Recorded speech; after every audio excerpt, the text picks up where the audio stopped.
Hello and welcome to First Time Novelist, a podcast for the novice novelist.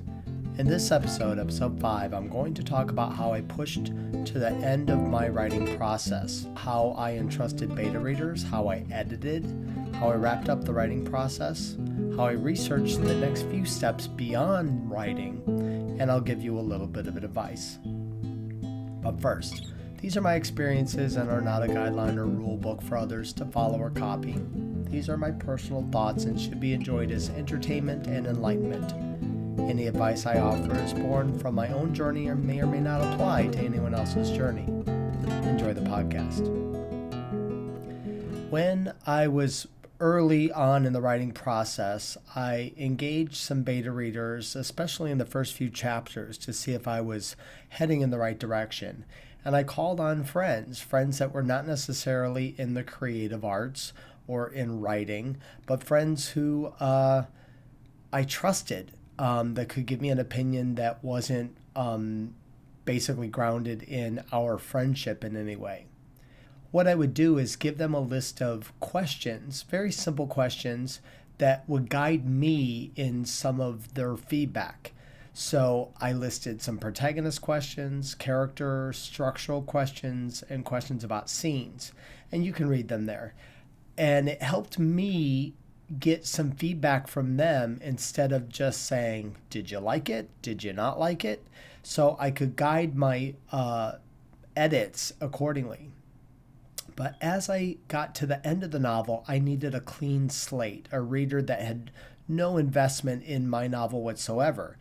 And I actually tapped into my mentor of mine from way back in college who had written a nonfiction law book.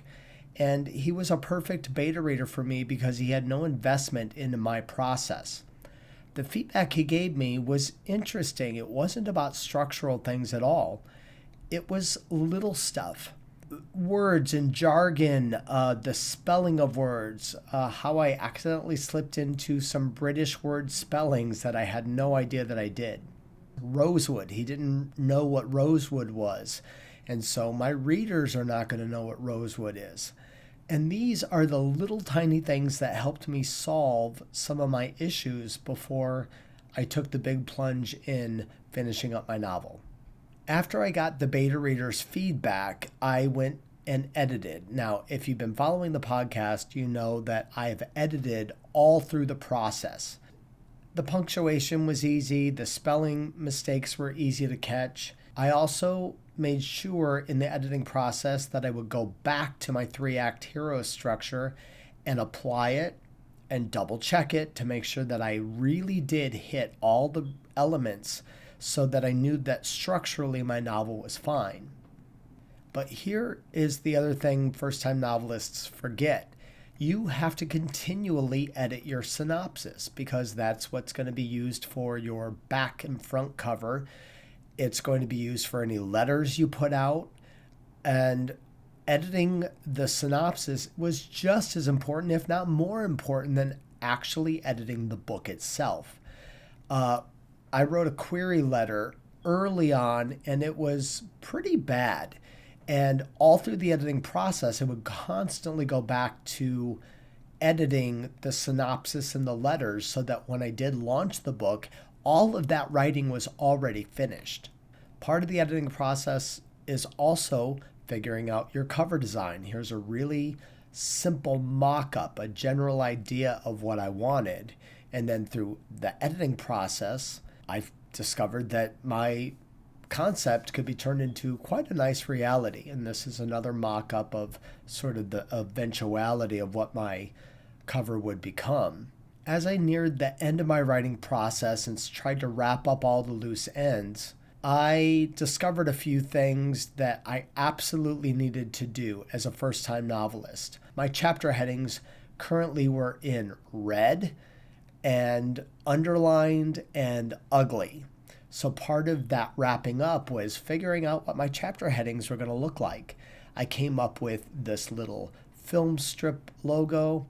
I chose Courier font, which is a screenplay font, and because my book is about film, the screenplay font was appropriate, and how I wanted it to look in the layout. Now, I know some of you are saying, well, that's more formatting, but you actually have to do it near the end of your process, not at the end of your process, because you got to get a sense of what your book is going to look like.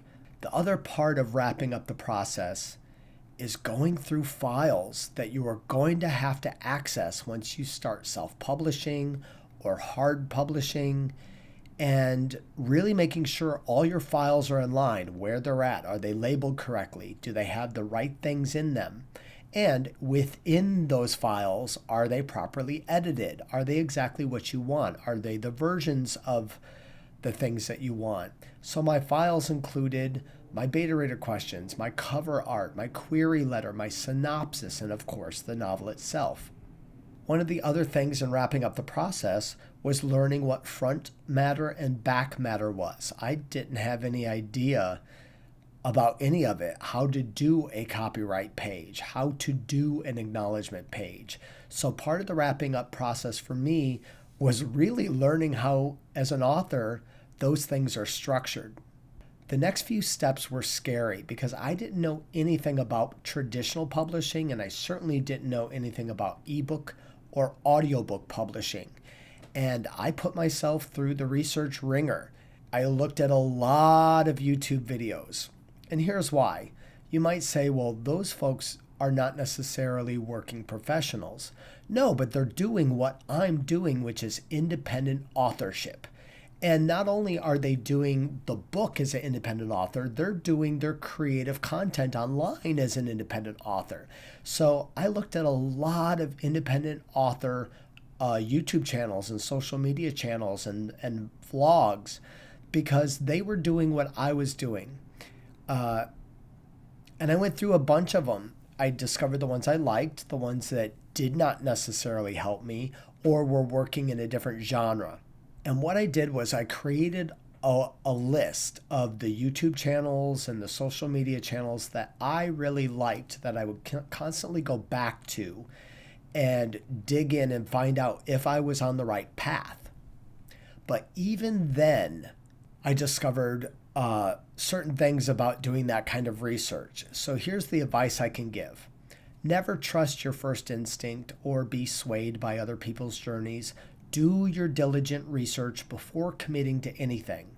Even looking at a bunch of YouTube videos that were very similar and the advice was very similar, I discovered that it wasn't always correct for my book.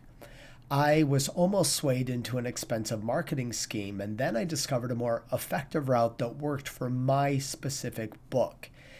And that route was cheaper, it was easier, and it had the same effect ultimately.